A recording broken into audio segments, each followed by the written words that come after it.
First on reporter. ഉഭയകക്ഷി ചർച്ചയിൽ കണ്ണൂർ ജില്ലയിൽ സീറ്റ് ആവശ്യപ്പെടാൻ CPI. കേരള കോൺഗ്രസ് എം മുന്നണിയിലെത്തിയപ്പോൾ വിട്ടുനൽകിയ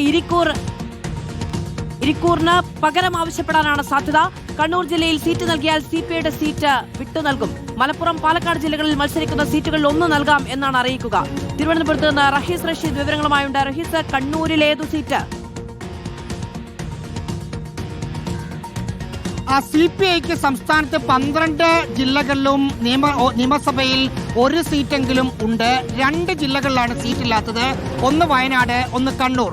കണ്ണൂർ ജില്ലയിൽ കഴിഞ്ഞ നിയമസഭാ തെരഞ്ഞെടുപ്പിന് തൊട്ട് മുമ്പ് വരെ ഇരിക്കൂർ സീറ്റിൽ CPI ആയിരുന്നു മത്സരിച്ചുകൊണ്ടിരുന്നത്. കേരള കോൺഗ്രസ് എം വന്നപ്പോൾ ആ സീറ്റ് എമ്മിന് കൊടുക്കേണ്ടി വന്നു.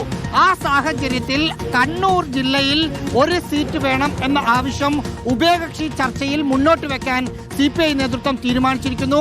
അവരുടെ ഫസ്റ്റ് ഓപ്ഷൻ ഇരിക്കൂർ സീറ്റാണ്. നിലവിലുള്ള 25 സീറ്റിൽ അധിക സീറ്റ് എന്ന നിലയിലല്ല കണ്ണൂർ ജില്ലയിലെ സീറ്റ് ചോദിക്കുക.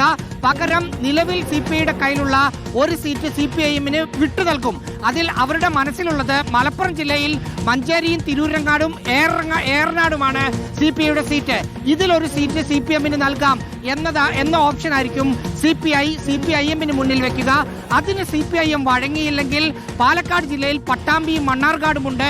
മണ്ണാർക്കാട് സീറ്റ് ഏറ്റെടുത്തിട്ടാണെങ്കിൽ പോലും കണ്ണൂരിൽ ഒരു സീറ്റ് വേണം എന്ന ആവശ്യം അവർ മുന്നോട്ട് വെക്കും. വയനാട്ടിൽ സീറ്റ് ആവശ്യം മുന്നോട്ട് വെക്കാനുള്ള ചർച്ചകൾ വന്നെങ്കിലും അവിടെ സീറ്റ് കിട്ടാൻ ഒരു സാധ്യതയുമില്ല. കൽപ്പറ്റയും സുൽത്താൻ ബത്തേരിയും മാനന്തവാടിയും മാത്രം ആകെ 3 സീറ്റേ ഉള്ളൂ. അതിലേതെങ്കിലും ഒരു സീറ്റ് RJD കൽപ്പറ്റയിൽ മത്സരിക്കുന്നു. പിന്നീട് 2 സീറ്റ് മാത്രമേ ഉള്ളൂ. ആ സീറ്റിൽ ഒന്ന് CPIഎം വിട്ടു നൽകാൻ സാധ്യതയില്ല എന്ന് കണ്ടതുകൊണ്ട് വയനാട്ടിൽ സീറ്റ് ചോദിക്കില്ല. പക്ഷെ കണ്ണൂർ ജില്ലയിൽ ഏതെങ്കിലും ഒരു സീറ്റ് ആദ്യ ഓപ്ഷൻ ഇരിക്കൂർ.